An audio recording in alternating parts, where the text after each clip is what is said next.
Hey guys, just doing a little Jays talk here this afternoon. So I'm doing my regular scrolling, going through MLB trade rumors, looking for the latest Jays updates. And I come across a post from last night from Anthony Franco saying Teoscar Hernandez has not done any contract extension talks with the LA Dodgers this season. To me, that's a little bit surprising. I'm not going to lie. I thought there would have been some discussions done. Obviously, now that Teoscar's talking to reporters about it during the playoffs, he's saying, I'm only focused on the postseason, World Series, all that stuff. I'll worry about the rest in the offseason. All players say that, right? Nobody's going to admit that they're thinking about a contract while they're out there playing for a World Series. Makes sense. For me, this opens up the door a little bit. Earlier we heard he likes the Dodgers. He wants to stay there. Who wouldn't want to couple up with Shohei Ohtani long term? But yeah, it makes me think that maybe LA's front office isn't fully committed to bringing him back. There is that little sliver of hope.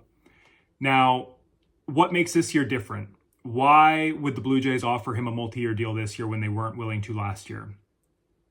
I would say the main difference is if you watched his career stats with Toronto, very good, right? We all know the 25 home runs, the 90 RBIs. Like, he was a very strong bat. And the way his player profile is that's basically all he is. He has a decent arm. He plays a little bit of outfield, but he's not great out there.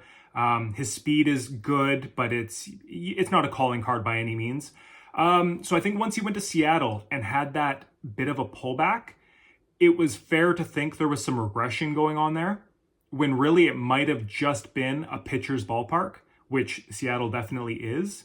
So what I think is different this offseason will be he has the track record of his Toronto years. We saw the pullback in Seattle. And then once he went to the LA Dodgers, he kind of resumed where his career was with Toronto. So maybe there hasn't been a fall off. He's 31 years old, I believe. And, I think he just set a career high in home runs by one or two. I think he was right around 33, 34. So again, you're getting that 30 home runs, 100 RBIs, which is exactly what the Jays need. And now that we've seen it's still in the bat, I think they'll be willing to go 2, 3, 4 seasons on him this go round. They were interested last year. It wasn't that they weren't interested. They just put too much emphasis, I think, on his regression and weren't willing to commit the multiple years.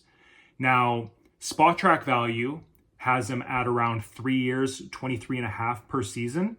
So they've got him right around $73 million contract. Whereas this article on MLB Trade Rumors has him around 20 million AAV. And they say that he's the third best outfielder behind Soto and Santander.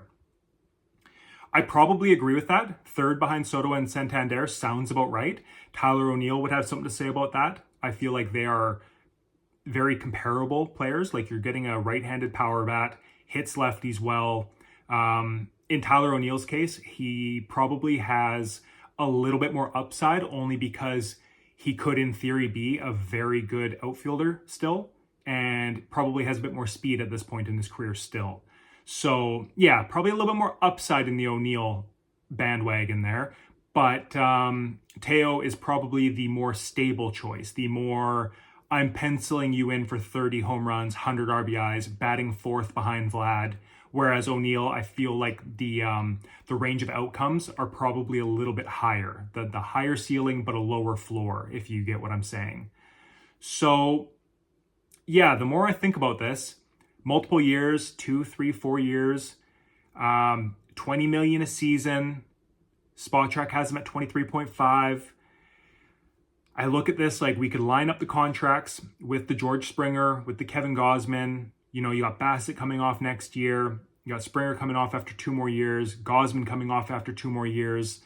You can really line yourself up to compete in this next couple-year window while also keeping that payroll flexibility moving forward into what's hopefully the Bo and Vlad years of being the $30 million guys.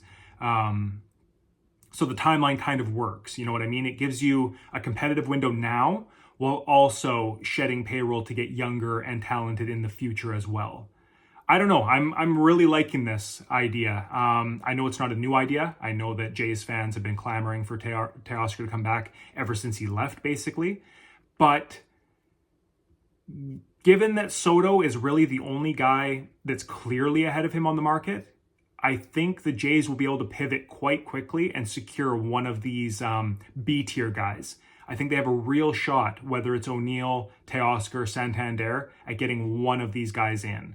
And just given the previous history, given the personality, given the friends on the team, Teoscar really could be the target this go round. Anyways, that's about all I have to say on this topic.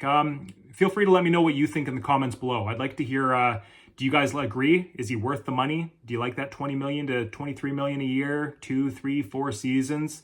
Or do you want to stay away from them altogether and go somewhere else? Yeah, just let me know. Anyways, thanks for stopping by.